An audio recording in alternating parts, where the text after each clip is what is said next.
Sugar institute चौकशी संदर्भात काही बातम्या येत आहेत, त्यामध्ये काही तथ्य आहेत मग? मला असं वाटतं की काही लोक जाणीवपूर्वक या ठिकाणी आमच्यावर अन्याय होतो आहे, आम्हाला मारलं जात आहे, अशा प्रकारचा एक माहोल तयार करण्याचा प्रयत्न करत आहेत. काही लोक विनाकारण ज्याला आपण असं म्हणू शकतो की आम्ही शहीद होतो असं दाखवण्याचा प्रयत्न करत आहेत. त्या सगळ्यांना मी सांगू इच्छितो, वसंतदादा शुगर इन्स्टिट्यूटची कुठलीही चौकशी राज्य सरकारने सुरू केलेली नाही. या ठिकाणी ज्यावेळेस आपला गाळप हंगामाची बैठक झाली होती, त्या बैठकीमध्ये वेगवेगळे जे पैसे आपण कापून घेतो त्याचा विनियोग नेमका काय होतो या संदर्भातली माहिती घेतली पाहिजे असं सर्वसमक्ष ठरलं.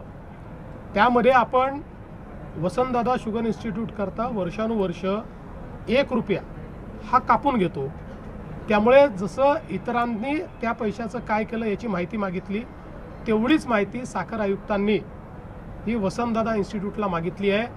त्या बैठकीत वसंतदादा इन्स्टिट्यूटचे पदाधिकारी पण होते, सगळे साखर कारखानदारही होते. सगळ्यांच्या समक्ष जे ठरलं तेवढीच माहिती मागितलेली आहे. त्यामुळे विनाकारण वसंतदादा इन्स्टिट्यूटची चौकशी चालू केली. आमच्याकडे तक्रार आली, गंभीर असेल तर आम्ही करूही, पण अशी कुठली तक्रारही आलेली नाही. त्याच्यामुळे चौकशी करण्याचा प्रश्नच उठत नाही.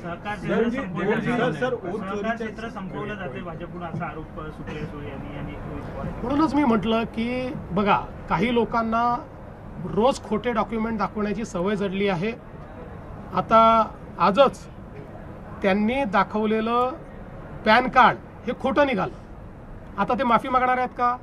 त्यांनी जाहीर माफी मागितली पाहिजे. त्या संदर्भात तर आता म्हणजे ते पॅन कार्ड नेमकं काढलं कोणी याच्यावर आता FIR दर्ज होतोय. त्यामुळे रोज खोटे डॉक्युमेंट आपल्याच घरी तयार करायचे आणि प्रेस कॉन्फरन्स घ्यायची आणि आपणही दिवसभर ती चालवायची आणि आम्हाला प्रश्न विचारायचे. त्यांना प्रतिप्रश्न विचारा, आता काय ॲक्शन घ्यायची, त्यांच्याकडनं माफी मागायला लावा. खोटं डॉक्युमेंट महाराष्ट्राला दिल्याबद्दल ते माफी मागणार आहेत का? त्यांना मागायला लावा माफी.